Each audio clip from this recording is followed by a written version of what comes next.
Now, democracynow.org, The War and Peace Report. I'm Amy Goodman.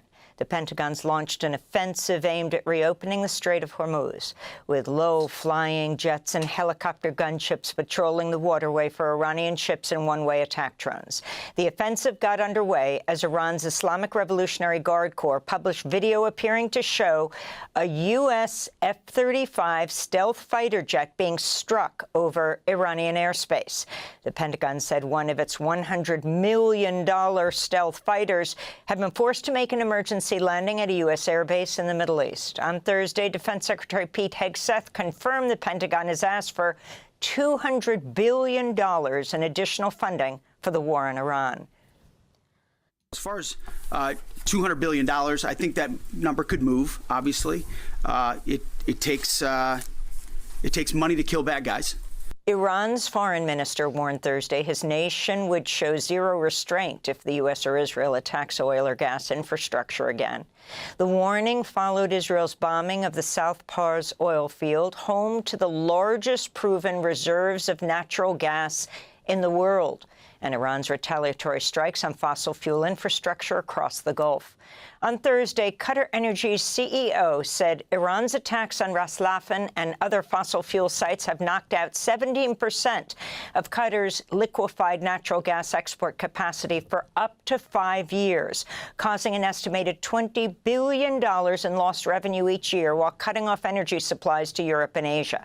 In Washington, Treasury Secretary Scott Bessent said the Trump administration will remove sanctions on Iranian oil to lower surging prices, which some analysts predict could top $150 or even $200 per barrel if the war continues. Meanwhile, Iran's attacks have halted exports of helium from Qatar, which before the war provided more than 1/3 of global supply. Helium's critical for a range of industries, including semiconductor manufacturing, fiber optics, medical devices, including MRIs, and scientific research. In Lebanon, there are reports of heavy fighting between Hezbollah and Israeli soldiers backed by air and artillery fire as Israel pushes ahead with a ground invasion. Meanwhile, Israeli airstrikes continue to rain down on cities across Lebanon, where health officials report more than 1,000 people have been killed since early March. At least 40 medical workers are among the dead. Israel is also targeting journalists and their families. This week, Israel bombed the home of Lebanese journalist Mohammed Sherry, killing him and his wife and injuring his children and grandchildren. Press freedom groups condemn.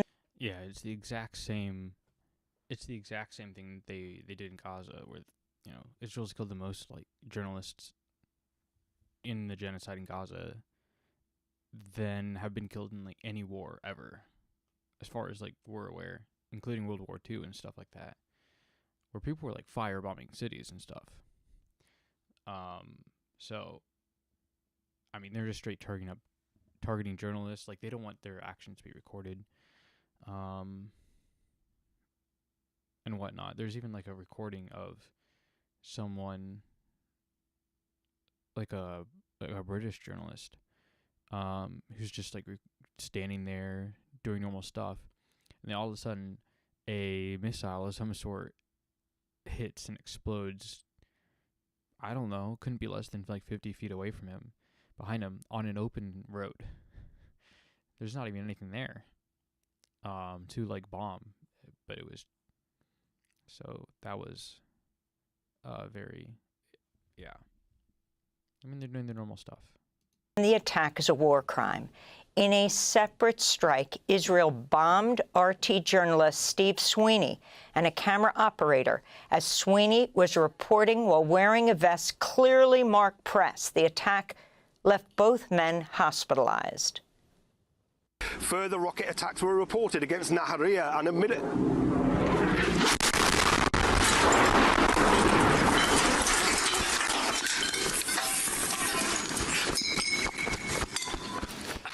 In Gaza, Israeli authorities have reopened the Rafah border crossing into Egypt for small numbers of Palestinians to seek medical care abroad. On Thursday, the Palestinian Red Crescent Society reported just 8 Palestinians were allowed to cross, along with family members. Red Crescent official Raed El-Nams says that's just a tiny fraction of the thousands of Palestinians who cannot get the medical care they need inside the Gaza Strip due to Israel's blockade and attacks on hospitals and medical infrastructure. According to the Palestinian Ministry of Health, there are around 18,000 patients and injured whose conditions are classified as critical and for whom life-saving services are unavailable in the Gaza Strip. We hope that the efforts made in this regard will lead to an increase in the numbers so that the largest possible number of patients can be evacuated outside the Gaza Strip. In Israel, demonstrators gathered in Tel Aviv Thursday for a protest demanding an end to Israel's attacks on Iran and Lebanon, as millions of Israelis are forced to seek shelter daily from rockets, missiles, and drones. At least 18 Israelis have been killed, over 3,000 wounded, just 3 weeks into the war. This is protester Tzipi Hatovsky. They're not telling us what the goals of the war are. They're not telling us how long it's going to take. And what's happening is that Israelis are in the millions, are in shelters at the moment, and we don't see the end of it. We're fed up. We've been in a state of war for over 2.5 years. We're fed up with it. It has to stop. President Trump joked about Pearl Harbor during a White House meeting Thursday with Japanese Prime Minister Sanae Takahashi. The awkward moment came as Trump responded to a Japanese journalist's question about why the U.S. did not inform its allies in Europe and Asia before joining Israel in a war in Iran. Well, one thing, you don't want to signal too much. You know, when we go in, we went in very hard, and we didn't tell anybody about it because we wanted surprise. Who knows better about surprise than Japan? Okay? Why didn't you tell me about Pearl Harbor? Prime Minister Takahashi appeared visibly uncomfortable, leaning back in her seat. A 19-year-old teenager from Mexico has died of an apparent suicide while jailed at the ICE Glades County Detention Center in South Florida. Roya Perez Jimenez is the youngest person to die in ICE custody since Trump returned to office, and at least the 13th reported ICE death since the beginning of this year. Police reportedly arrested Perez Jimenez in January while he was riding a scooter. Immigrants detained at Glades County have long described inhumane conditions, including being subjected to verbal and sexual abuse. In more immigration news, Estefany Rodriguez, a local Nashville journalist in Tennessee, has been released from ICE custody on a $10,000 bond. She's a reporter from Colombia with the news outlet Nashville Noticias. She has lived in the U.S. since 2021 with a tourist visa and work permit and is pending green card and asylum applications. She's also married to a U.S. citizen. Here in New York, a high school student has been released from a Pennsylvania ICE jail after nearly a year in custody. 21-year-old Dylan Lopez Contreras was a freshman at a Bronx high school when he was taken by federal agents. He and his family are asylum seekers from Venezuela. Dylan spoke at a rally welcoming him back in New York yesterday. As I've told you, it's super ugly to be in there. I've really seen all kinds of people we don't deserve to be there, and I still want to keep fighting for them, which is what we have to do. Several elected officials attended the gathering, including New York Governor Kathy Hochul and New York City Mayor Zohran Mamdani. It's a city that does not stand for our children being snatched from their home. Yeah. That's right. It is a city that does not stand for high school students being taken away from the life that they should have. And as Dylan has reminded us, this is but a glimpse into something that is affecting so many across this city, across this state, and across this country. And we will not rest until every single person is where they deserve to be. In related news, an immigration judge has denied 5-year-old Liam Conejo Ramos and his family asylum in the United States. The family's legal team plans to appeal. If they lose, Liam and his family could be deported to their home country of Ecuador. Liam and his dad were detained in a suburb of Minneapolis earlier this year. Images of Liam went viral after he was picked up by federal agents while still wearing his Spider-Man backpack and a blue hat with bunny ears. They were released from the Dilley ICE Family Detention Center, the Dilley Jail in Texas, in February, after a nationwide campaign led in part by Congressmember Joaquin Castro, who escorted them back to Minnesota. In Colorado, nearly 4,000 meatpacking workers have entered their fifth day on strike to protest unfair and dangerous labor conditions at JBS USA, the world's largest meat producer. Unionized workers at the slaughterhouse and beef processing plant in the city of Greeley walked off the job Monday, marking the largest strike in the U.S. meatpacking industry in 4 decades. Many of the workers are immigrants. This is UFCW Local 7 President Kim Cordova. There's 50 languages spoken at this plant. And where JBS thinks that they can hire a vulnerable workforce, they do that by design, hoping that workers can't talk to each other about wages and benefits or working conditions. They're hoping that we have a division in the plant, but they underestimated their workers. The workers are smart, they're strong, they're hard workers, and they deserve dignity and they deserve respect. And as the college basketball tournament known as March Madness begins, immigration activists are calling on schools to de-ice the charter flights used to ferry around student athletes. The campaign is targeting the Miami-based charter company Global Crossing Airlines, or Global X, which holds a $5 million annual contract to transport teams during the NCAA tournaments. Global X is also used to transport immigrants deported by ICE. Here's an excerpt of a video from the De-Ice These Flights campaign. In 2025, Global X flew more than 1,700 deportation flights for ICE, while earning more than $246 million. And it's the same airline teams have flown for March Madness. When schools fly Global X, they're feeding a system that supports deportation. Athletes one day, deportation routes the next. It's the business model: profit by abusing people. And those are some of the headlines. This is Democracy Now!, democracynow.org, The War and Peace Report. I'm Amy Goodman.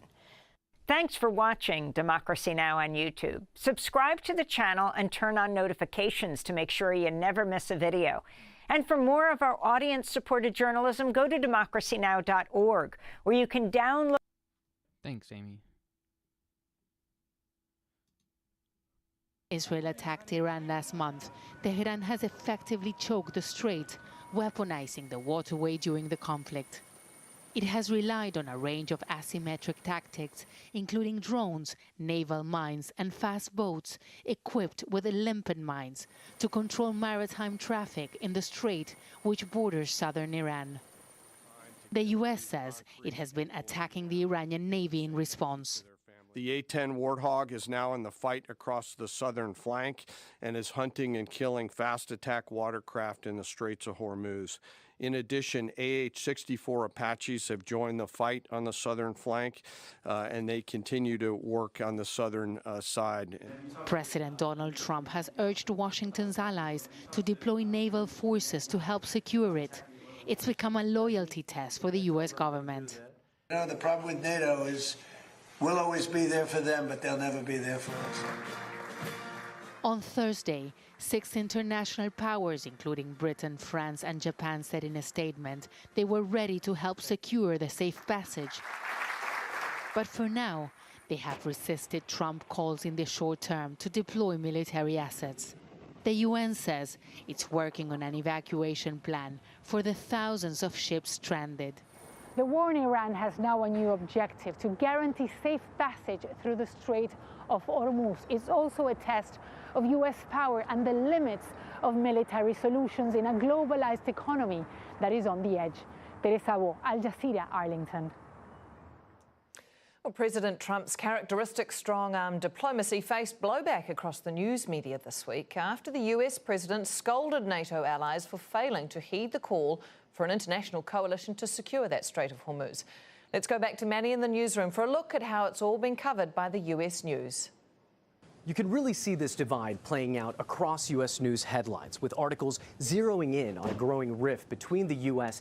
and its allies. Let's start with CNN. Straight to the point here, Trump lashes out after he fails to convince European allies to help in war with Iran. It goes on to say Donald Trump's brief and aggressive attempt to corral an international coalition to police the Strait of Hormuz concluded in disappointment. Now, let's hop on over to Fox News because the tone here is very different. The focus is on NATO sharing the burden of securing the Strait of Hormuz. Now, let's listen to this exchange between Fox News host Sean Hannity and retired U.S. General Jack Keane.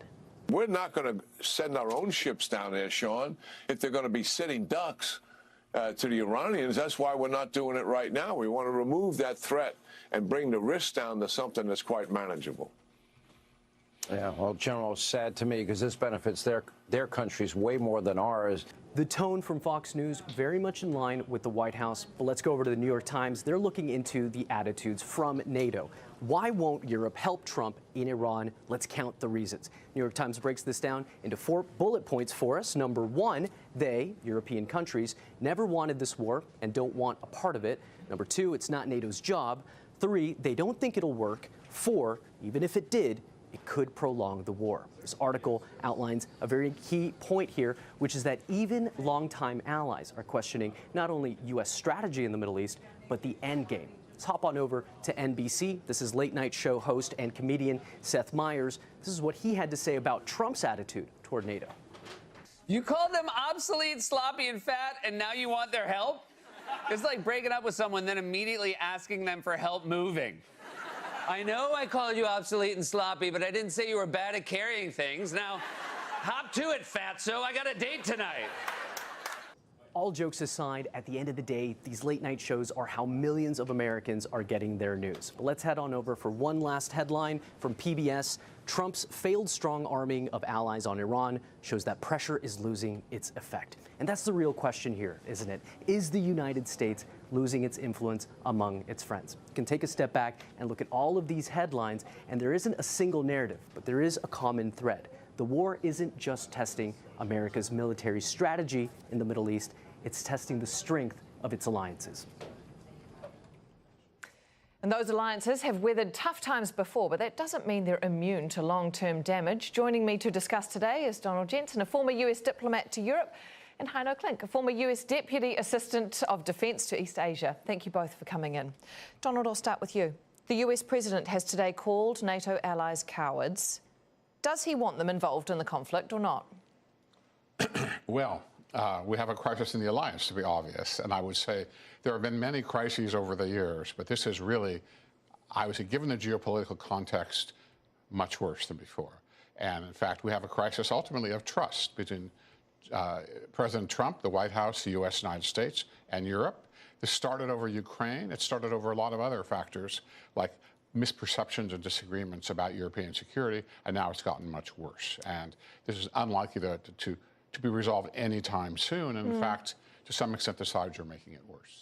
I want to get back to that phrasing, crisis of trust, in a moment. Heino, do you want to see European allies involved in this conflict? Well, I think first and foremost, Europe, as well as in Asia, our allies need to rhetorically support American military action against Iran, because Iran was, in fact, a threat to not just European and Asian liberal democracies' values, but also to their interests. So I think rhetorically, the allies need to step up their rhetoric. Militarily, there are certain things that can be done, whether it's basing and access for American forces, and that has, in fact, happened already in Europe, although the Brits kind of begrudgingly provided access to the United States. Militarily, the reality is the United States has capabilities that no other country possesses, even within the NATO alliance. So where the NATO allies can help, great. But I don't think the United States is dependent. As a matter of fact, I know the United States is not dependent on military assistance from our NATO partners. Not dependent, but certainly there appears to be, in the public messaging, an expectation. And Donald, if I talk to that point that Heino's just raised about this rhetoric that he would like to see from Europe, there is an argument that Europe has benefited from the security that the US has provided. Should there then be an expectation that if you are receiving that benefit, that you have to expect you will be asked to be included, and you should step up and put yourself forward when a conflict erupts on the doorstep of a neighbouring continent. Well, that's true. But the problem is that there's this tension, these disagreements, these misperceptions that go all the way down throughout the alliance, an alliance which, frankly, has been in itself evolving in ways different than it's originally conceived. Differences between Spain and Poland, different senses of security, different senses of what kind of a threat Russia is. And this means that while the natural, let's call it, process of U.S.-NATO relations has been evolving, but now it's been thrown into crisis because of this various factors, that lack of trust I mentioned, but serious disagreements about Russia, about what is European security.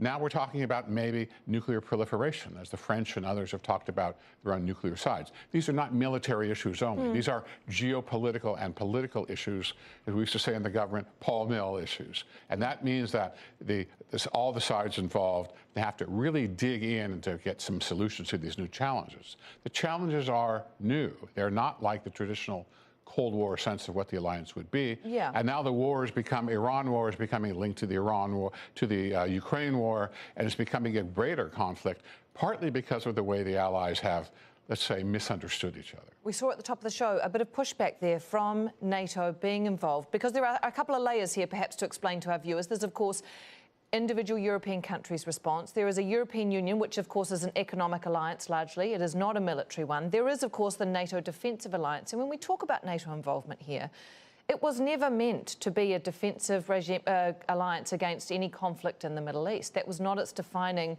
purpose here, I know. So is this a redefining moment for the purpose of NATO? Do we need to reset the expectation around what NATO is for the future? Well, that's happened before historically. I mean, after 9/11, for instance, when NATO, for the only time ever, the only time the Article 5 Mutual Defense Clause was invoked, and NATO deployed forces to Afghanistan. So it's not the first time that's happened, and I think. But they have declined to take part directly in Ukraine because of Article 5, saying that that is a reason they cannot get involved, and that war is on their doorstep. Well, that's right, and I would argue that NATO, as an alliance within itself, and Donald alluded to this point, it's not necessarily a monolith. The view from Madrid is much different than the view from Warsaw. Fair. And it's always been the case. I would say, for instance, where we find ourselves today is not in a crisis. I mean, if we have a little bit of a historical perspective, I mean, let's think about what happened in the 50s during the Suez Crisis, for instance, where the U.S. backed Egypt against France and the U.K. Let's think about the 60s as well, when the French pulled out of the military structure of NATO. And I even remember living in Germany in the 80s during the massive protests when the United States was deploying new nuclear missiles into the region. This is not new. We've had discord within the alliance before, and this is just the most recent example. But to your point, yes, the alliance needs to be nimble, flexible, and agile enough to be able to contend with emerging new national security imperatives. And this is one. There may be discord amongst them, but there certainly seems to be a fairly united message at the moment that they do not want to be directly involved in this conflict in the Middle East. And I'm wondering if this is their argument appears to be, to me, my interpretation, that joining this would be like bringing a gun to a gunfight. There's just an extra gun in the fight. This is not going to help resolve the conflict anytime soon. In fact, it will only prolong it and cause more chaos and confusion and issues in the conflict as it stands. Yeah, I don't think I would agree with that assessment. The more guns you have in a gunfight, the better for you, quite frankly. That being said, the focus has been on mine countermeasures, for instance, opening up the Strait of Hormuz to international commerce again. I think those are all longer-term issues to contend with. I think we need to see first the end of kinetic operations against Iran before we can see a wider opening up of the Strait of Hormuz. And even if NATO countries, or Asian countries for that matter, were to deploy forces with that specific purpose in mind, that's not something you can just snap your fingers and happens next Tuesday. It takes a while. Yeah. So I think the challenge here is more rhetorical than substantive. Rhetorically, the United States and its allies need to be more on the same page. And I think we've seen that just within the last 36 hours, where we've had 7 countries say that they would be willing to take quote unquote appropriate measures in terms of operation. That's an important point to pick up on, Donald, because today the United Kingdom has agreed for the US, just today, to use its bases to launch strikes when it directly relates to the Strait of Hormuz. That is an expansion of its involvement so far. Europe does need the strait to be opened, so is there an argument that it is in its best interest to become involved if that is going to be the goal and the outcome, to get the strait open? Well, there's certainly an argument like that, and to some extent I would share it. But again, I would stress here that this is not just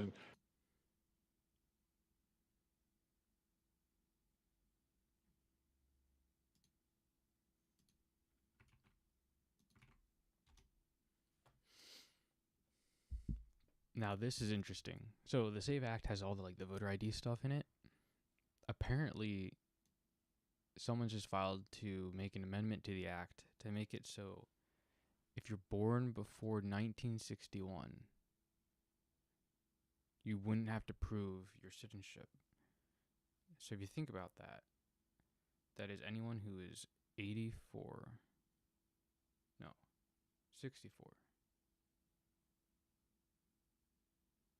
years of age. It might be 65. But right around there. This is literally if you're retired. This is the if you're a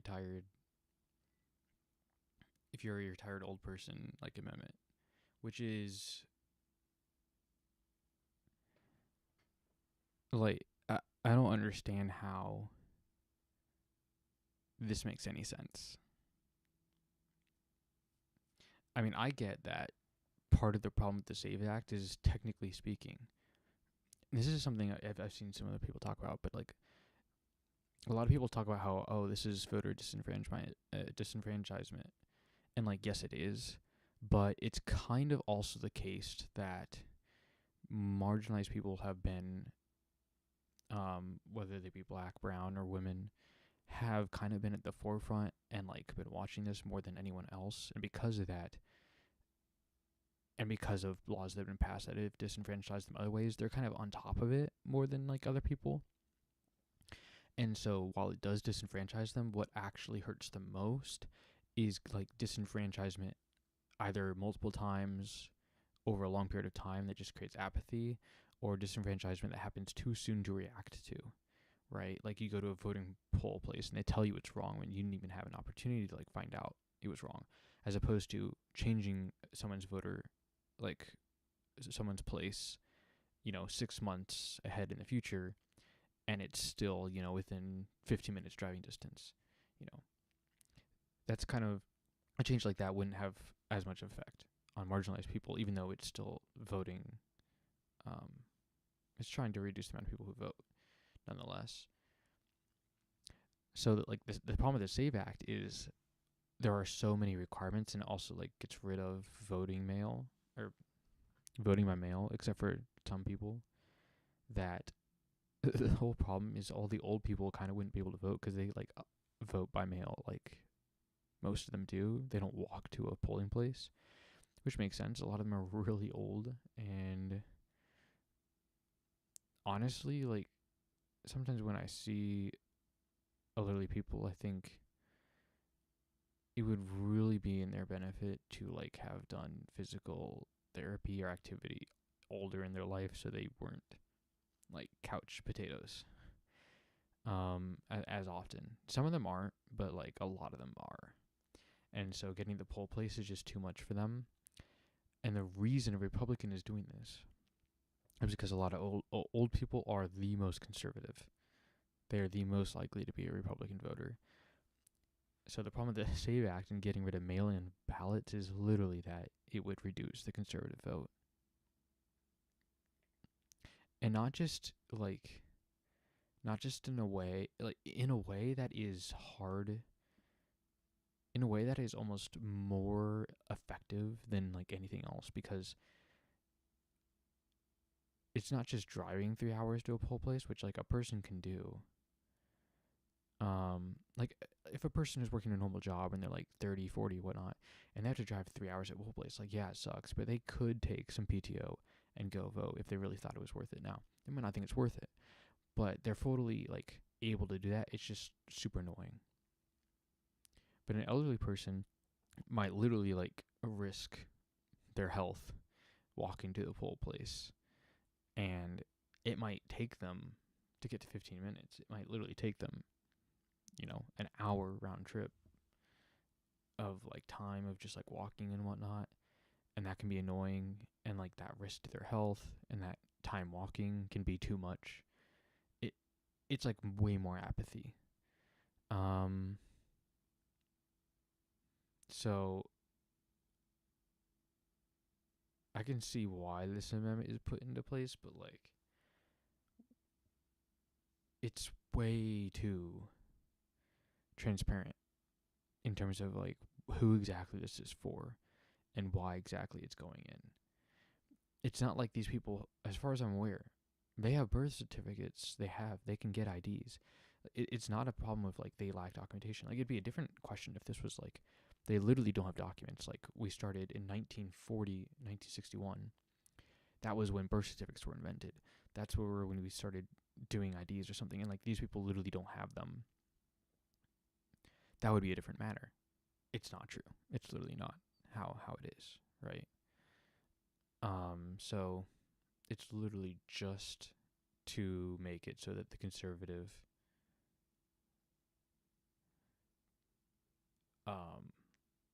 it's literally just to make it so like old retired conservatives can go vote. Now, they still have to walk according to this. It's just they don't have to prove citizenship. And the reason why it's that specifically as opposed to like allowing them to vote by mail is because if you imagine you have some stuff and you have your birth certificate and ID somewhere, but maybe you're too old, your family doesn't want you to drive, maybe you don't want to drive, so you might have a driver's ID, but maybe it's expired or maybe it's kind of pushed away. Your birth certificate also is like in stuff, right? You don't need to get it out day to day. Well, it comes time to vote, maybe you know or maybe you don't know you need it. You go to the poll, you find out, go back. Now you have to ruffle through all your stuff and go find it. Now some people have it like in a safe or a specific place where they kind of store it, but I mean, it's kind of a thing where it's like, as an elderly person, how organized are you? And again, it's the same issue where it's like, mail-in ballot is another way to basically make old people not vote, and having to go find their birth certificate is another way to make them not go vote. It's just like, there's just like a laziness that's going to generate a lot of apathy, which is the reason why this amendment is being put in place. Seen today in the 7 countries, you pointed out each country choosing to take a different stance, and that will just keep shifting as the conflict progresses. So I don't think you're going to see NATO as the alliance dispatching forces, deploying forces into the Gulf. I don't see that happening. I think there may be individual member states that may bring capabilities into post-conflict operations. And actually that makes sense because there's some navies that have, for instance, mine countermeasure capabilities that other navies do not, including the U.S. Navy. So I personally believe that this is, a blip on the U.S.-NATO relations, and certainly not at the same level as others that we've seen before. Okay, he's calling it a blip.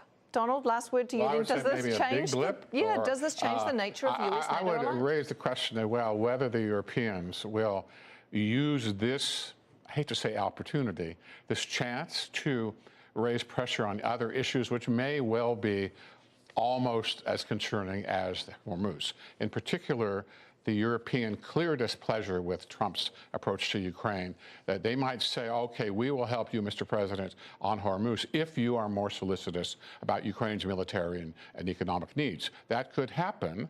But again, there's Vladimir Putin's out there somewhere in the Moscow area. And Putin may well, and I think he is, trying to use this as an opportunity to have a reconciliation more complete than the past few months with the United States. So Putin will be hanging around waiting to split the alliance, and I'm sure he'll do all he can to make that happen. We'll save that one for another day. Donald Jensen, former diplomat, and Heino Klink, former Deputy Assistant Secretary of Defence for East Asia. Thank you both for coming in. Thank you. Well, the White House has embraced social media as part of its campaign to call out NATO allies. Here's Alex Baird. Senator Lindsey Graham giving a look behind the Oval Office doors, saying he's never seen Trump so angry, all because of Europe and NATO's lack of support in the Gulf. Graham now questioning the value of those alliances. But the replies to that coming in hot and fast, saying, of course Europe wouldn't want anything to do with this. Trump now saying that any support from NATO is... As far as I'm concerned, it's too late.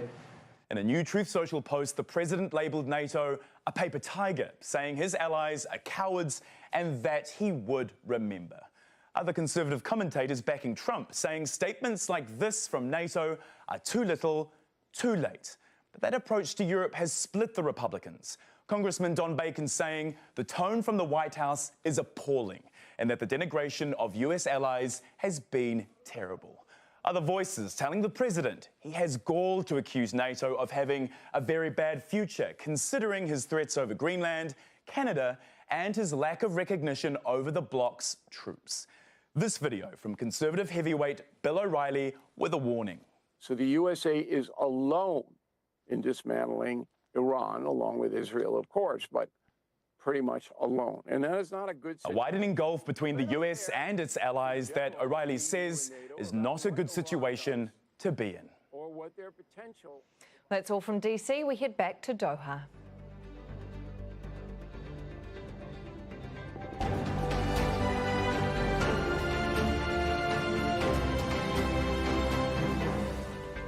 It is 19 GMT, 10 p.m. in Kuwait, 10:30 in Tehran.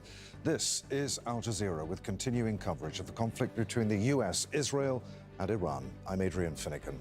The latest this hour, Iran's supreme leader, Mojtaba Khamenei, says the country's enemies are being defeated and that his father's assassination has only strengthened unity and resistance. We're having a hard time. We want to talk to them, and there's nobody to talk to. We have nobody to talk to. President Trump claims that Iran has no leaders left after suffering several assassinations. The UK says that it will let the US use British bases to strike Iranian sites that are targeting the Strait of Hormuz. That's as Iran hits more energy facilities in the Gulf. A refinery in Kuwait has come under fire for a second day.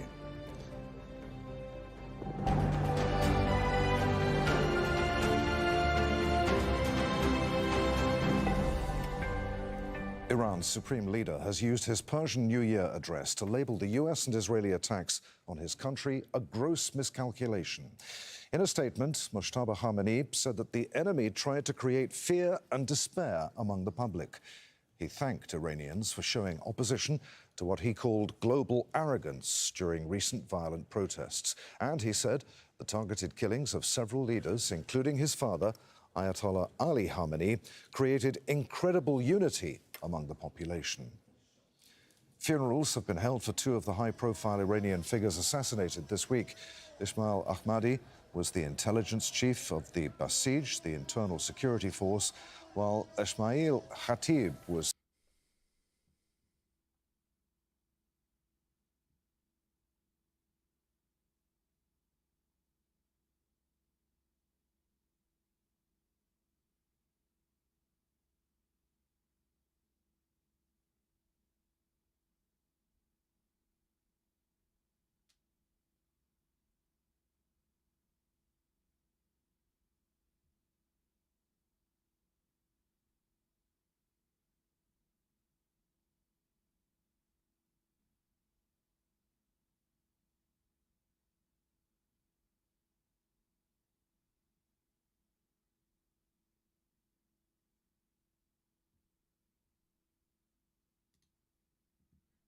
Gentleman yields. Mr. Castro. Thank you. Thank you, Chairman, and thank you all for your testimony today. I want to start with a question about Iran and discuss first how the war began. Secretary Rubio told us that Israel was going to strike Iran regardless, and that doing so would have triggered Iranian retaliation against U.S. forces already in the region. And Director Ratliff, you seem to affirm that in comments just a few moments ago. So rather than tell Israel to stand down, the president joined the war. The Congress and the American people still don't know what the president's actual goals are. And yet, we have lost 13 U.S. service members. But here's what we do know. The president has said that he wants a deal. He said Iran wants to make a deal and that he's not ready because, quote, the terms aren't good enough yet. Yet, they just killed Ali Larijani, the de facto leader of Iran, who, while not a friend of the United States, would have been the person to negotiate any agreement with. The president explicitly said that the United States did not strike Iran's energy infrastructure because, in his words, having to rebuild it, quote, would take years. Yet this morning, Israel struck the South Pars gas field, the world's largest natural gas reserve, triggering Iranian attacks on Qatari gas facilities. Oil prices are up 15% in the last 24 hours. In San Antonio, my hometown, where I represent, the cost of gas has gone up nearly 40% in 3 weeks. Last night, the president said that the United States knew nothing about the attack and called on Israel to stop similar attacks on energy. Israel denies this and says that the attack was cleared by the United States. So my question is, what does the intelligence community assess Israel's goals in this war to be? And are those goals aligned with the goals of the United States?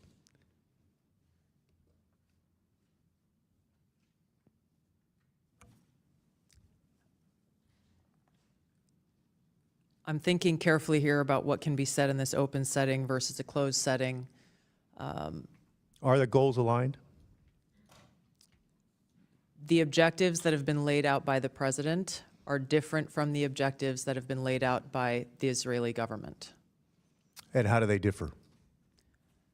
We can see through the operations that the Israeli government has been focused on disabling the Iranian leadership and taking out several members, obviously beginning with the Ayatollah, the supreme leader.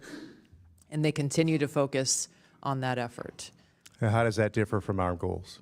The president has stated that his objectives are to destroy Iran's ballistic missile launching capability, their ballistic missile production capability, and their Navy, the IRGC Navy and mine-laying capability.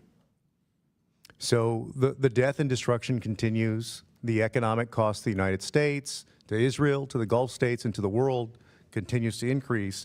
So I want to ask you, to the best of your knowledge, do you know whether Israel is supportive of the president's call to make a deal with Iran? I don't know the answer to that. I don't know Israel's position on that.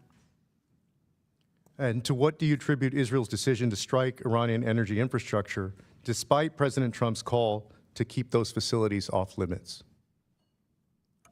I don't have an answer for that.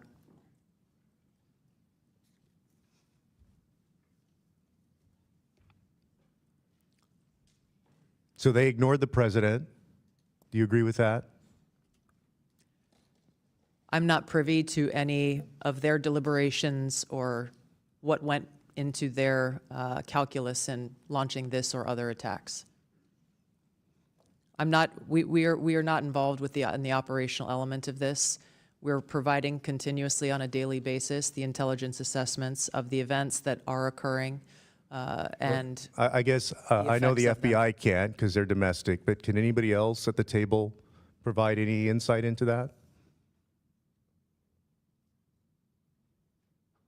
I guess I'm not sure what the question you're asking, Congressman Castro. I guess a couple of things.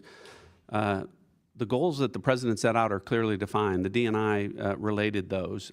What was not included is a goal of the U.S. Well, Director, let me start with this. Let me start with this question. You asked what my question is. Let me reclaim my time, Director. Come on.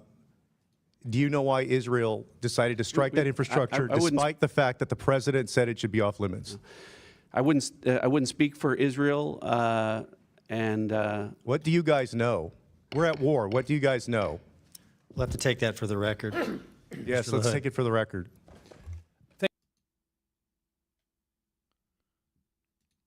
I mean, I think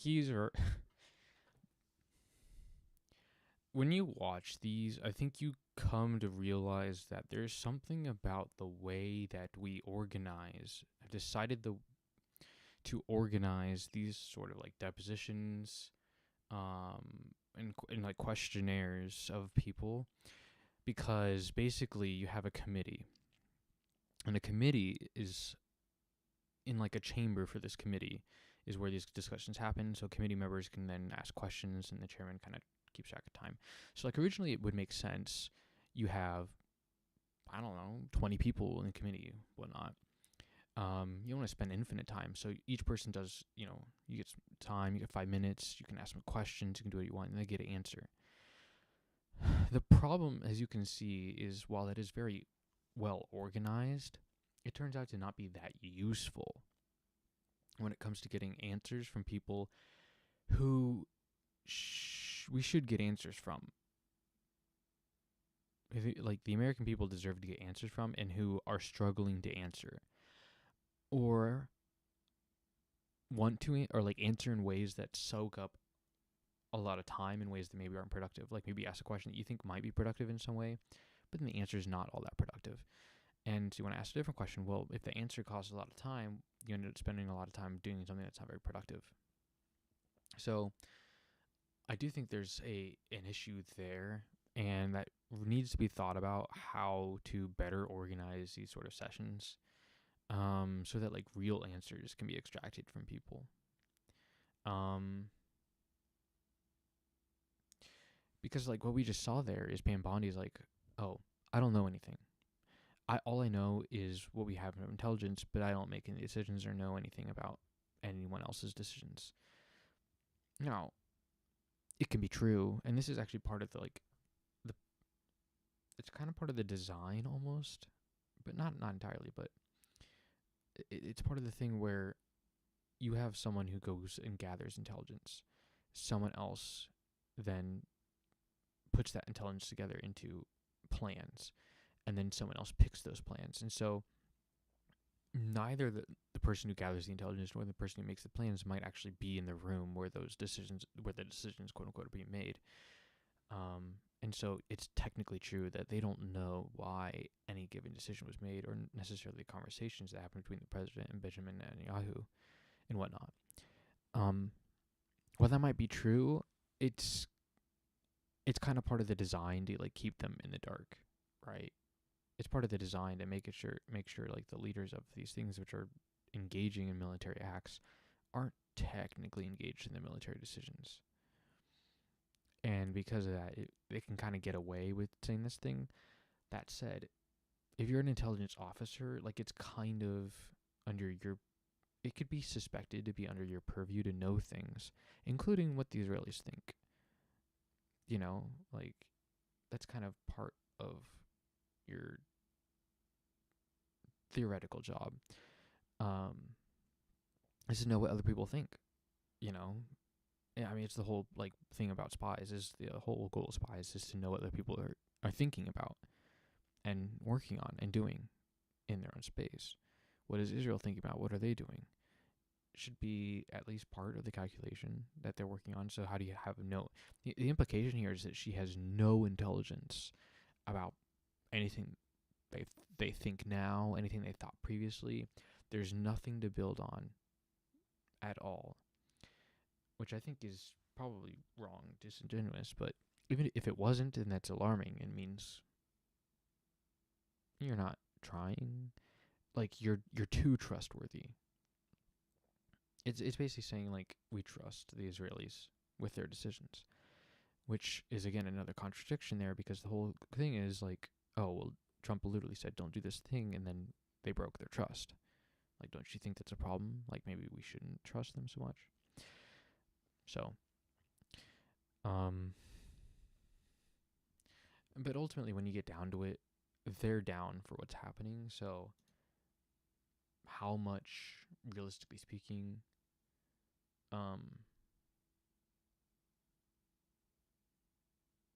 are they likely to even say anything bad or truthful isn't,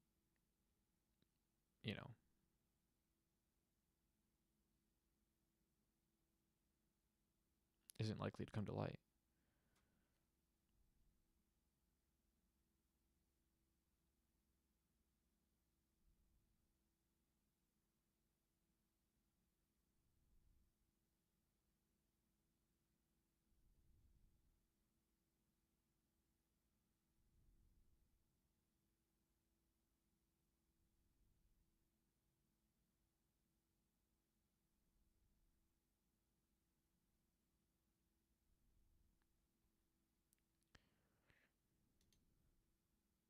Thank you, Senator. And I'd like to thank Senator Adam Schiff, the members of Congress here today, the city of Burbank and their teams for inviting me to be a part of this spotlight hearing on the damage being done to our goes through and puts my former home, CNN, under the control of the Ellison family.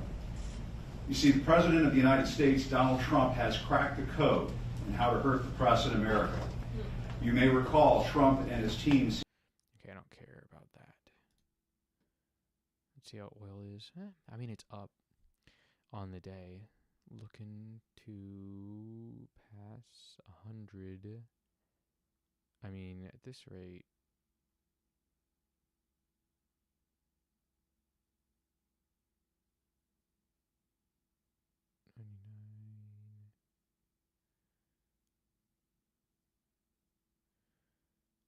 it's like what?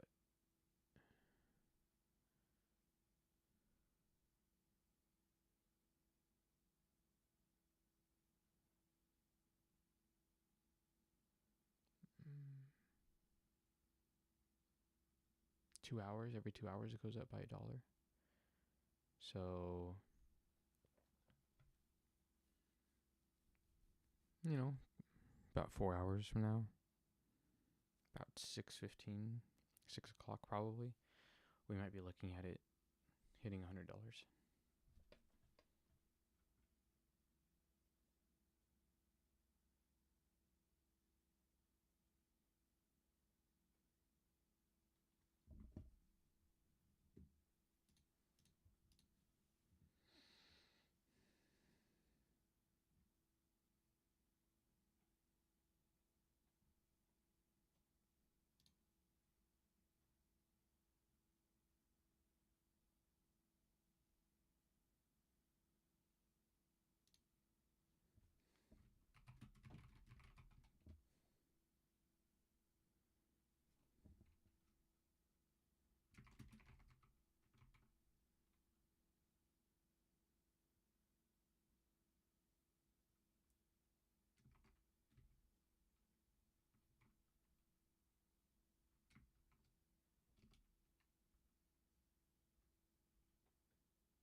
Of the Old City in occupied East Jerusalem. The fragments landed around 300 meters from the Al-Aqsa Mosque compound. Israeli police say that they were conducting searches to locate fallen parts of the projectiles. Let's go live now to Ramallah in the occupied West Bank. Al Jazeera's Noor Odeh is there. So sirens, Noor, have sounded in several parts of Israel throughout Friday. Talk us through what's been going on there today. Adrian, the sirens sounded off 10 times today from Iranian missiles, many more from Hezbollah rockets in northern Israel. Now, Iranian missiles have caused damage in Rehovot, in Haifa again, where we saw storage facilities at the Haifa Bay on fire. The rescue workers were trying to extinguish those fires for hours.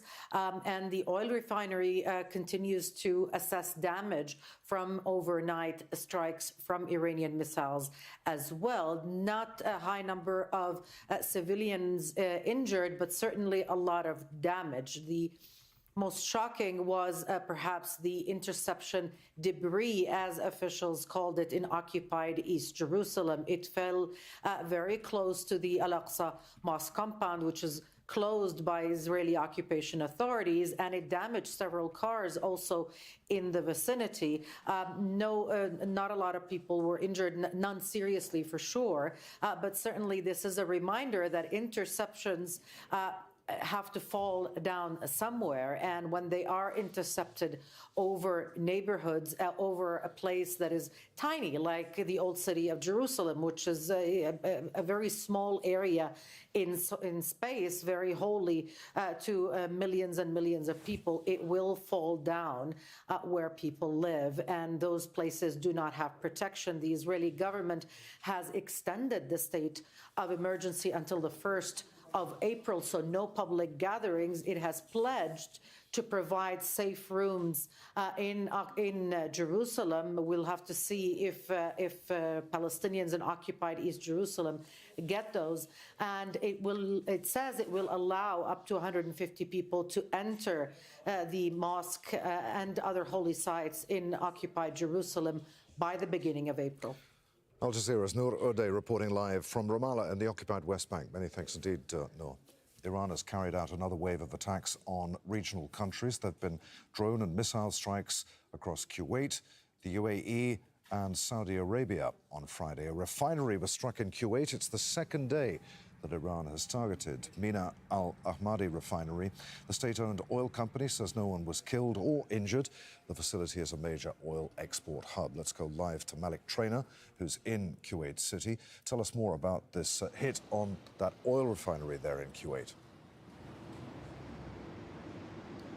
Well, according to the Ministry of Defense, it was the result of 2 drones targeting the Al-Ahmadi refinery port. It's about 30 kilometers to the south of where I'm standing. And that's just after last night, where another fire broke out because it was targeted. So they put out the fire last night, and then this morning it was attacked again.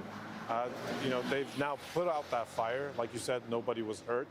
But we've seen an array of attacks across the Gulf, in Bahrain, in the UAE and Saudi Arabia, as you said. Besides the security threat, we've seen Iran target, oil facilities now. The Al-Ahmadi here in Kuwait. We saw Al-Fujairah in the UAE a couple of days ago, Al-Shah gas field, and the Ras Lafan complex in Qatar. So really an escalation when it comes to Iran retaliation attacks, the Iranian retaliation attacks here in the Gulf. Malik, the head of Qatar Energy has been speaking about the recent attack on Qatar's Ras Lafan facility. What can you tell us about that? Well, he said he's been warning the energy secretary in the U.S. as well as, chief executives at all the oil companies in the U.S., saying that, he's been warning them that they don't want this to happen, that the repercussions in Qatar and across the Gulf could be detrimental to their economies. And, he also said that they've had to evacuate more than 10,000 workers because of their safety. He mentioned that there was a North Field expansion that they were planning. That's had to be delayed a year. In Qatar, when the attack happened in the Ras Lafan complex, authorities said that it was very extensive. They've lost 17% capacity in their LNG facilities. It's the largest LNG facility in the entire world. About 20% of LNG comes from Qatar, from that facility. $20 billion is what Qatari officials estimate they're losing on an annual basis in lost revenue. It could take 3 to 5 years for them to repair that damage. So, the Gulf, all these countries rely on the oil sector. And according to the Qatari news agency, in 2024, the oil sector contributed more than $560 billion to the economy in this region. So, there's a lot of worry, right? If this continues, if this is a prolonged conflict, people and governments are going to start suffering because, likely budgets will start decreasing. People could begin to get laid off. That's something nobody wants to see. Everybody here wants a swift end to this conflict. They want negotiations, de-escalation, and negotiations to bring about a peaceful a solution that will bring long-term stability here. Al Jazeera's Malik Trainer live for us there in Kuwait City. Malik, many thanks. Authorities in Dubai have closed a number of Iranian-linked institutions. The UAE government says that the move targets facilities tied to Iran's leadership and the Revolutionary Guard, alleging that they were used for activities in breach of local laws. Among those affected is the Iranian hospital, known for providing affordable care, but also previously linked to alleged intelligence activity. Since the conflict began, Iran has been targeting oil and gas facilities across the Gulf. As we've been reporting, it's triggered a sharp rise in oil and gas prices worldwide, threatening a prolonged impact on energy markets. Juliet Eger takes a look back now at some of those attacks. Just days into the war, Iran began targeting energy facilities across the Gulf, among them oil refineries in Saudi Arabia and Kuwait, ports in Oman and the United Arab Emirates, and in Qatar, the world's biggest LNG production facility. Then the attacks expanded. Iran hit the Fujairah oil industrial zone in the UAE, the largest storage for refined energy products in the Middle East. The city is on the east coast, so vessels don't need to pass through the Strait of Hormuz, which Iran has effectively closed. On March the 11th, Iranian drones struck fuel storage tanks in Oman, despite the fact that the country was mediating nuclear talks between the US and Iran before the war began. But Iran's own facilities are also under attack. Israeli airstrikes targeted 4 oil storage depots in and around the capital. Plumes of thick black smoke prompted health warnings. Iran has kept up its assault on regional energy facilities, targeting them more than once. This was the aftermath of another drone attack on Fujairah in the UAE. On March the 18th, a significant escalation. Israel bombed the South Pass gas field, the largest in the world, which is shared by Qatar and Iran. Around 85% of Iran's electricity comes from natural gas. Iran responded by attacking key energy infrastructure in the region. Attacks hit Kuwait, Saudi Arabia, Bahrain, and Qatar, and the UAE. Here in Qatar, a missile struck the Ras Laffan gas refinery, causing significant damage. The government says it could take up to 5 years to repair. But Iran also hit a major oil refinery in Israel's northern city of Haifa. Israeli authorities confirmed the damage but said it wasn't significant.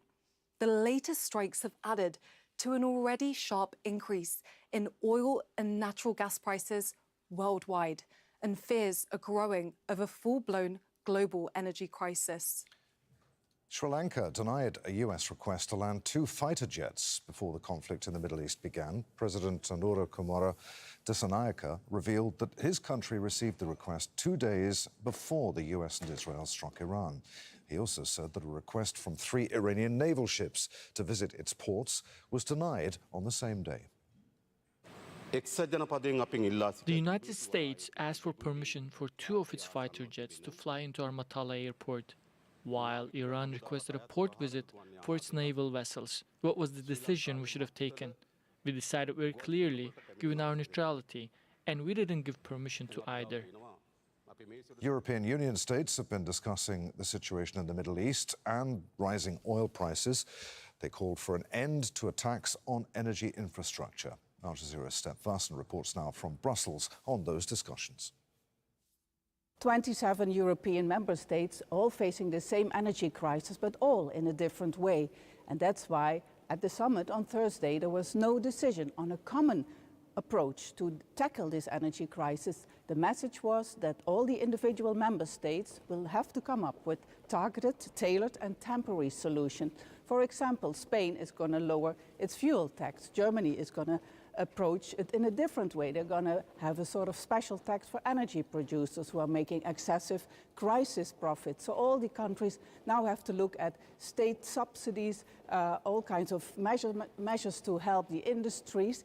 And this is all coming amidst the reports coming from the European Central Bank that inflation is really expected to go high up, maybe even to above 6% in 2027. And also we are looking at countries who are now spending a lot more on defense. Billions of dollars are needed on defense, especially also with the threat coming from Russia and also the NATO norm. So the question is how much maneuver, how many fiscal room these countries will have to tackle the energy prices. Stepfasen, Al Jazeera, Brussels.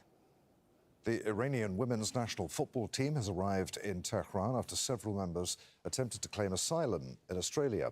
The parliament speaker lauded the team, saying that it didn't surrender to deception and intimidation. Iranian officials are accusing authorities in Australia of pressuring the players to stay. Wilson Dizzard reports. A homecoming under fire. Iran's women's national football team arrives in Tehran after a long journey back from Australia.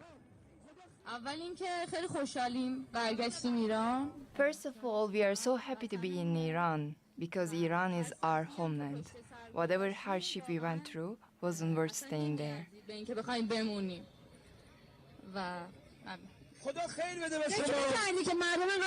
Did you see? I saw city by city how such large crowds of people came to welcome you. I wasn't expecting this many people to come to welcome us, and I'm happy to be the daughter of Iran. Just weeks ago, the team remained silent during the Iranian national anthem at an Asian Cup game in Australia. Iranian state television branded them wartime traitors. Now the government is casting them as wartime heroes. Our girls in Manab, some of them wish to be like you. Their wishes now lay in graves because the enemy came after our country. You showed that Iran is Iran because it has people like you. All of our missiles are backed by our people, and you were fighting another war. In these 20 nights, every night, people were in the streets, all of them. The whole country was waiting for your arrival. Welcome home. Welcome home. 7 members of the team had escaped their Iranian government minders in Australia, seeking asylum there. But 5 ultimately decided to join their teammates and return home.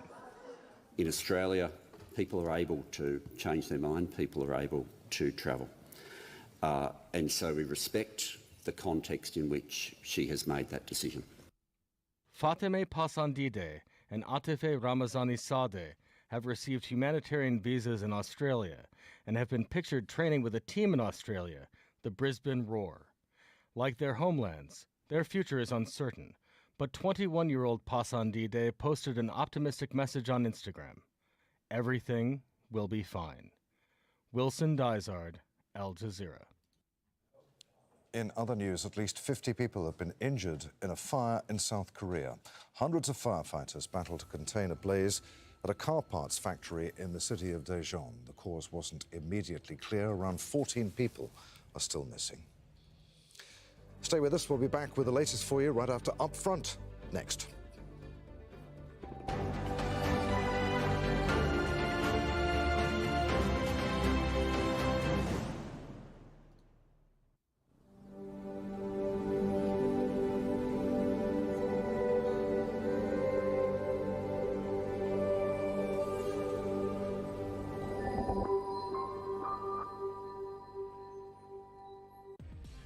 Is the United States dragging the UK into its war with Iran? That conversation is coming up. But first, as Israel escalates the war, assassinating Iranian leaders and striking key gas infrastructure, is a diplomatic off-ramp still possible? And will Iran's retaliation lead to even further escalation? I'll ask one of the United States' lead negotiators of the 2015 Iran nuclear deal, Robert Malley.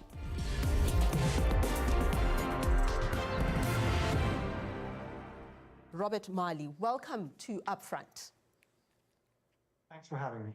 So Israel has recently attacked the South Pars gas field, part of the world's largest natural gas reserves, shared by both Qatar and Iran. Iran has retaliated by attacking the Qatari side, Ras Laffan. This has caused widespread damage. We are now seeing ramped up attacks on key energy infrastructure, although Prime Minister Benjamin Netanyahu reportedly said Israel will hold off of attacking further.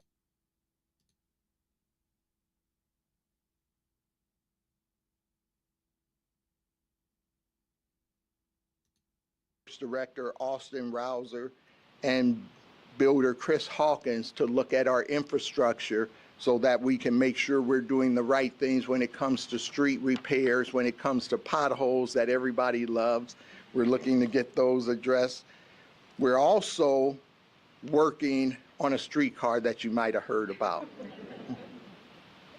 And there have been some complaints about the process. I would tell you that some of those complaints are legitimate. The city has to do a better job.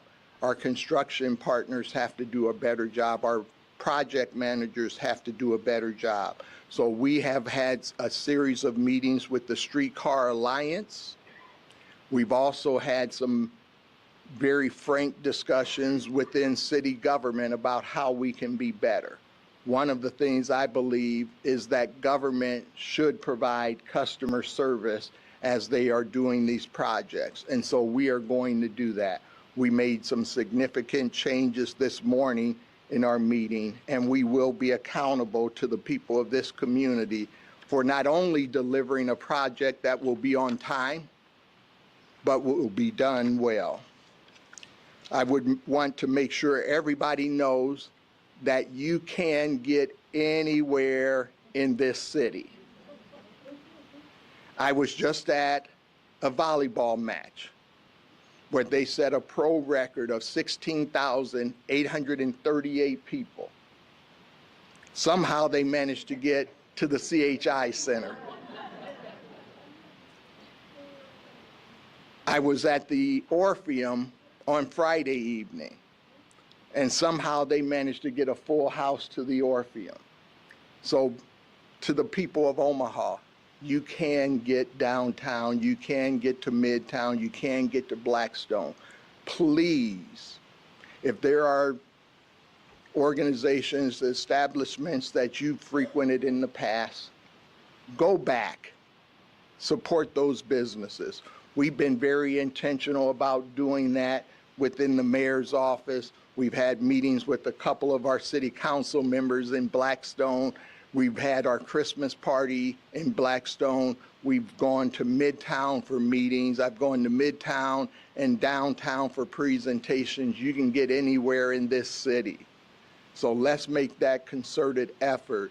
And then I'm going to ask all of you, if you have an organization that could maybe frequent one of these establishments for lunch or dinner or things of that nature as an organization, please consider that as well. Economic development is one of our task force groups as well. I've tasked Bridget Hadley from our planning department to lead this task force. She is doing so with Aaron Porterfield of Heartland Workforce Solutions. This task force accentuates the work that Jacqueline and Marco do each and every day to help us be competitive and bring businesses here. We also have been maybe a little more involved in legislative efforts than I would have liked, but we have been pushing and working with the governor, the state senators on LB 1165, which will allow us to be able to compete and keep jobs here. Maybe a little small company like Union Pacific might decide to stay and potentially bring hundreds, if not thousands, of jobs after their new merger. And we hope some of our other big companies will take advantage of the incentives that will only be given if people create jobs. This is not corporate welfare. This is about making Omaha more competitive, making Nebraska more competitive, and growing our economy, because that's the only way we're going to get out of this fiscal situation that we're in long term, is to grow the pie. And so we are committed as a city to partnering with them to get that done. The last task force that I will mention is risk and resilience. There's a ton of efforts that are being made in that area by Marco. You're doing a lot of work, man. By Marco Floriani. He's our city representative, as well as Christy Abdul Green of Keep Omaha Beautiful. They have a great task force that is looking at how we can make sure that we are doing the right things in terms of the environment. And so I'm extremely proud of that effort as well. Just a few city updates and a couple other things, and I'll be done. So, first, right now for finance, we are working on the city budget. Our tourism industry brings families closer together and helps neighborhoods grow. Our city welcomes approximately 14.7 million visitors a year, and they spend about $1.6 billion. So thank you for that great work by your team. We truly appreciate that. This visitation and spending supports more than 16,000 jobs in Omaha. After 3 consecutive years of record-breaking tourism, momentum leveled off in 2025, but we've got this little project called the expansion of the CHI Health Center that will help us address that issue and make us more competitive in that arena as well. In our public safety, I am extremely proud to point out that we have hired more police officers in my first 6 months than they had hired in any year since 2020. With the class that will be coming in July, with the class that will probably be coming in January, we will be extremely close to having a fully staffed police department like I promised you.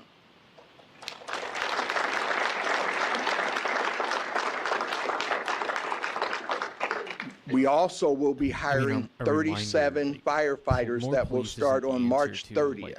That will bring the fire department to full staffing as well.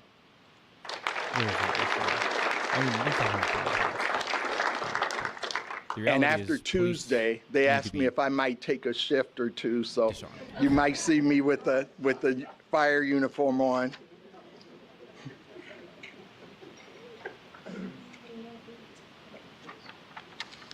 We have an opportunity that we will share more information about in the future, but we have an opportunity that will be coming that will allow us to get a new police and fire headquarters and potentially save the people of this community upwards of $50 million over the original estimate. We will share more with you about that, but we believe that is an exciting opportunity that will allow us to be able to get a new facility and replace a 50-year-old facility and be able to do it at less cost than we originally thought. The amazing Central Library will be opening on April 19th. I would suggest if you have not been there, you have got to get there. That is one of the most amazing facilities I've ever been in, and I'm sure it's one of the best libraries in the United States of America. One of the things I talked about a lot during the campaign was working with our small and emerging businesses. The city in 2025 awarded $49.8 million to small and emerging businesses. That's up from $32.5 million. That represents a 22% increase, and we've got more on the way. We are very intentionally partnering with our SEBs, small emerging businesses. So if there's a contract between $15,000 and $50,000, if we have at least 3 qualified SEBs, one of them will get that contract. Now, one of the things we are trying to do is we are trying to create a hub for small businesses. we have a program in the Human Rights and Relations Department called One Biz. So I'm going to encourage every small business owner to register so that we know you're out there. And we are going to try as a city to make sure we are doing more creative things instead of just looking at awarding contracts. I'm also going to ask every large institution in this city to consider partnering with the city of Omaha on this effort so that we can ensure that our small businesses get the opportunity to grow and get the opportunity to help us develop our resources. One of my good friends who's sitting almost directly in front of me, Mike Castling, shared with me a few weeks ago. We have two major opportunities in Omaha. One of them is LB 1165 and keeping our large companies here, giving them the opportunity to expand and attracting large companies. But we also have an amazing opportunity with small business as well. And so we want to ensure that our small businesses have an ecosystem that Bridget is working on with our partners to be able to get the resources they need to be successful. But I don't want them just to get training. I want them to be able to get contracts. I want them to be able to get opportunities to be able to earn money and help this city grow. Our comp plan, We Make Omaha, is an amazing opportunity for every person in this community to tell us what you want to see in Omaha, Nebraska. You can go to that website, and I would like all of you to do that, as well as those who are listening. WeMakeOmaha.gov/event/survey, and actually complete that survey so we can hear from you. Remember, this is intended for us to be an inclusive government that works for you so that you can have your input on how we move forward. We also want to hear from our young professionals. Next Friday, I will be spending time with them before their event, and then we are going to create a young professionals group where we take all of the leaders of the respective young professionals organizations and have them be able to meet with me, hear what my thoughts are, but more importantly, share their thoughts with me so we can do everything we can to keep our young professionals here. Shortly, we will be having a high school advisory group as well. Applications are already available on the mayor's webpage, and we want our young high school students to consider being part of that effort. What we are going to do is take a junior in the fall and a senior in the fall and have them, one from each school in Douglas County, have them be able to meet with me, as well as talk to the students at their school and provide us input on how we can be better as they look to grow their professional careers. So in closing, I would just like to thank you all for being here today. We've got a number of amazing things happening. We've got Mutual of Omaha's Tower. We've got a $1 billion project at the Crossroads. We've got Tranquility Park. We've got Union Omaha Soccer Stadium. We've got the expansion at Nebraska Medical Center. We've got Creighton University's expansions. We've got the $1 billion Eppley Airfield improvements. We've got the $200 million addition to the Convention Center and Arena, the Omaha Inland Port Authority. We've got the streetcar that will add billions of dollars in development to this city. These are all add up to an exciting possibility for our city. And that's not counting the fact that we have a world-class zoo, usually ranked #1 in the country. And this just in, we have the #3 botanical gardens in the United States as well.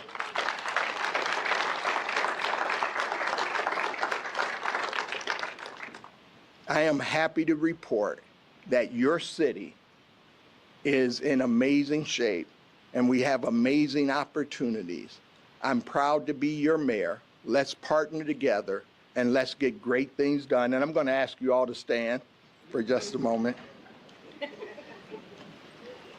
One of the things I said at the chamber annual event is that I have to be a cheerleader for Omaha. So what I did there was I had them say, "We are one Omaha." So I'm going to ask you all to, on the count of 3, say, "We are one Omaha."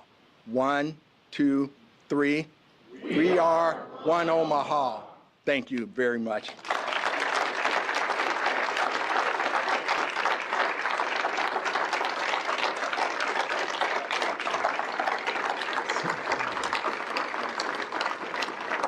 Thank you all. And so for the other elected officials, that's a slick way to get a standing ovation.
Be able to get a new facility and replace a 50-year-old facility and be able to do it at less cost than we originally thought. The amazing Central Library will be opening on April 19th. I would suggest if you have not been there, you have got to get there. That is one of the most amazing facilities I've ever been in, and I'm sure it's one of the best libraries in the United States of America. One of the things I talked about a lot during the campaign was working with our small and emerging businesses. The city in 2025 awarded $49.8 million to small and emerging businesses. That's up from $32.5 million. That represents a 22% increase, and we've got more on the way. We are very intentionally partnering with our SEBs, small emerging businesses. So if there's a contract between $15,000 and $50,000, if we have at least 3 qualified SEBs, one of them will get that contract. Now, one of the things we are trying to do is we are trying to create a hub for small businesses. We have a program in the Human Rights and Relations Department called One Biz. So I'm going to encourage every small business owner to register so that we know you're out there.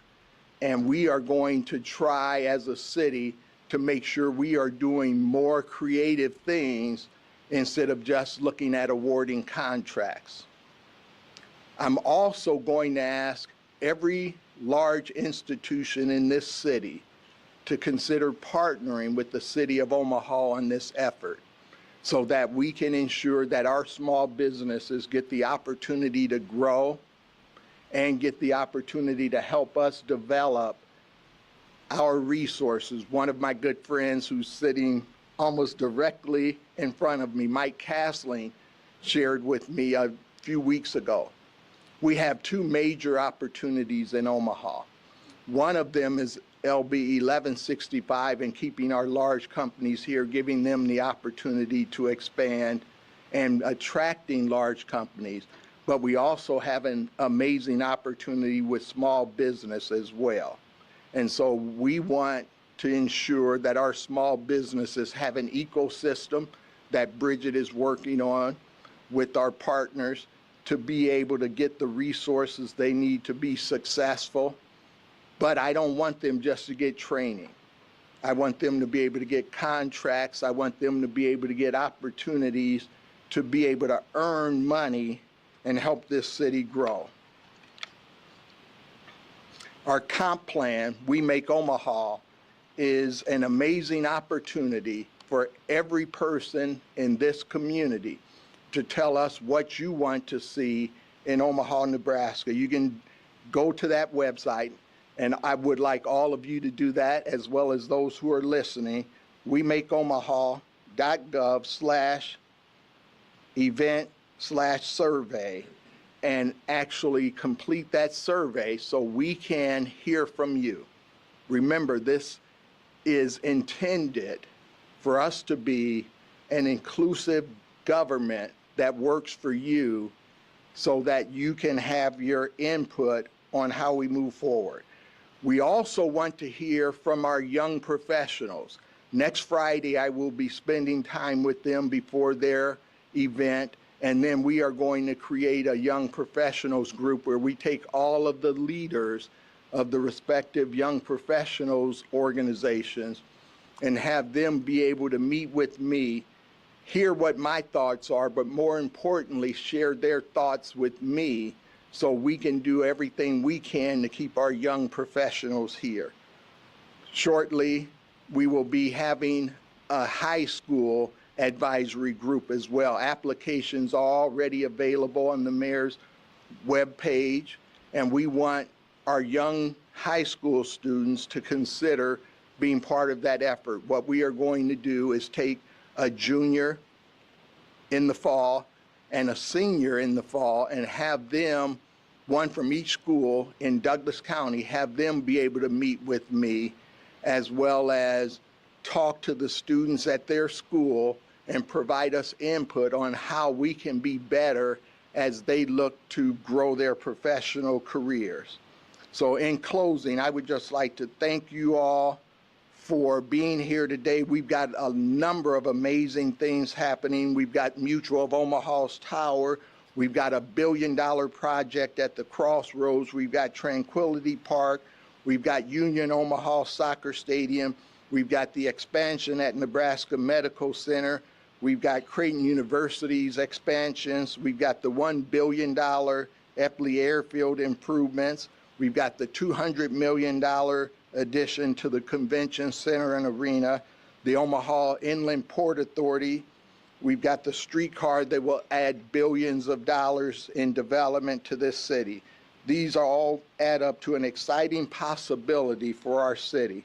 And that's not counting the fact that we have a world-class zoo, usually ranked #1 in the country. And this just in, we have the #3 botanical gardens in the United States as well.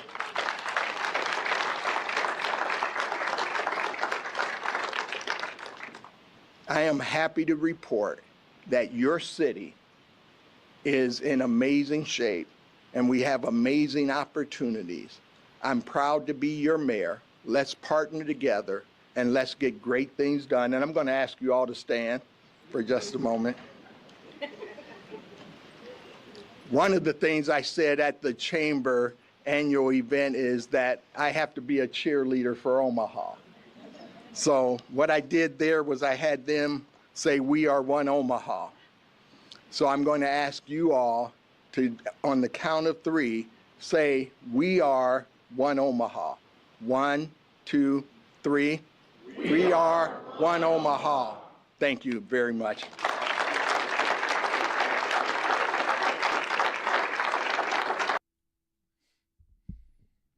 That was Mayor Ewing of Omaha, Nebraska.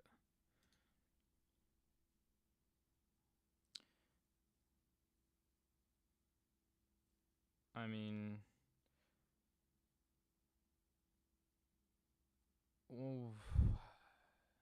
corporate Democrat, you know.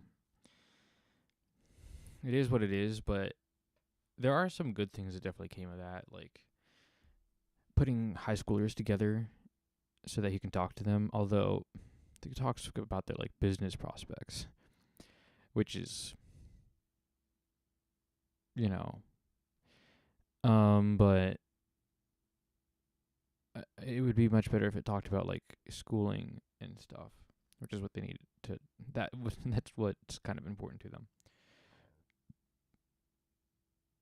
But putting together a board like that is definitely a good thing to get students and kids more involved in political action and so on while they're still in school.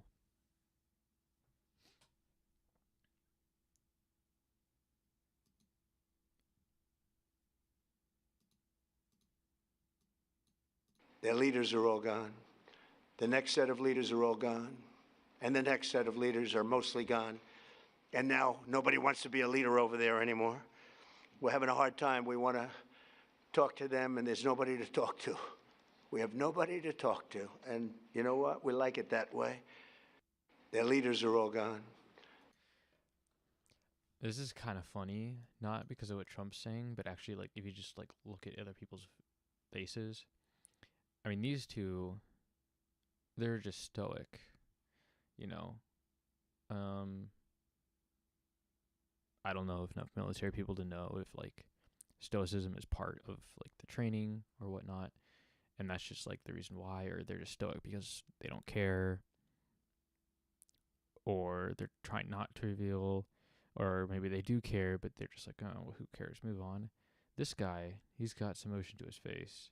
You can, as it goes along, you'll see how he smirks and whatnot, but the end I think is kind of interesting. Let's look at it. Their leaders are all gone. The next set of leaders are all gone. And the next set of leaders are mostly gone. And now nobody wants to be a leader over there anymore. We're having a hard time. We want to talk to them, and there's nobody to talk to. We have nobody to talk to. And you know what? We like it that way. So I was looking at some of the other like mouths, but no one else really smiled at all. But so you see him, there's nobody to talk. He's got like a talk to them, and we're having a hard time. We want to talk to them, and there's nobody to talk to. We have nobody to talk to. And you know what? We like it that way. Their leaders. This smirk comes back a little bit at the end, but it is kind of funny because, you know, it's like, oh, haha, yeah, that's pretty funny. And then it could possibly be a moment of realization like, oh, wait, there's no one to talk to. Or how's this going to end? Wait, isn't it kind of bad that there's no leader? It's just really funny. All right, let's take a look. Oh, it went down a little bit. All right, here's someone said this might be a good bit of music.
I think it's pretty good.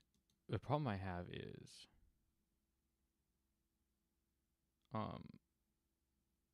okay, when you get to this part's really good. Okay,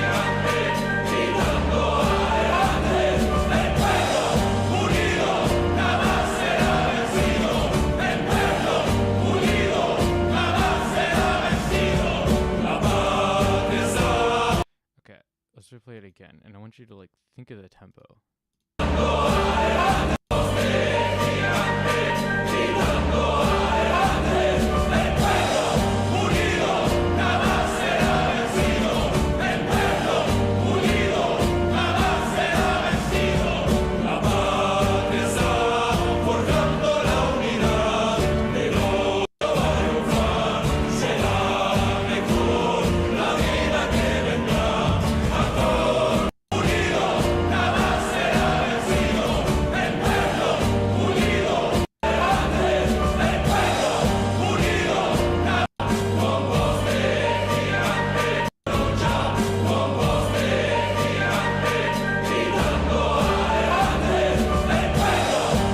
So there's a piece right before the chorus where it slows down in tempo, and then it speeds back up to the original tempo, giving the impression that the tempo is actually increasing as it gets into the chorus. I think that slowing that tempo and then going to the chorus with a faster tempo is actually really good, really smart.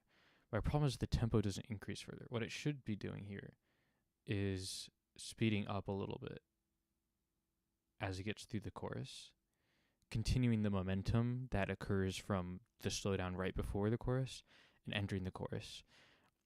And the reason is because, like, what you want to do is you want to signify, like, the movement itself, right? So you're, like, talking about the movement, you're talking about what you're about, who you're about, what you're trying to do, right? And then you come to the chorus. Right before the chorus, you slow down, both to indicate you're about to enter the chorus, and to, like, what you want to use it for is, like, really make an impact about the next words you're about to say. And then, boom, you go into the chorus. And the chorus, right, so this is like a chant song. This is like an anthem, right? So an anthem becomes, in the chorus, becomes about the people. I mean, that's what a chorus is about anyway, but even more so in this case, it becomes literally the people singing, literally the people who are involved, literally the people who are on the spot. They are the kind of ones who should be driving the momentum. They're the ones who should be feeling this particular part. All the discussion here, like, this is for people who, like, it's like a speech, right? It's like you talk to the people, right? If you're the one singing, you're talking to the people who are kind of listening. And then they might know the lyrics, right? But it's still kind of like the leadership talking to the conglomerate. The chorus is about everyone joining in. It's, you know, you don't want to have a leader. So constricting the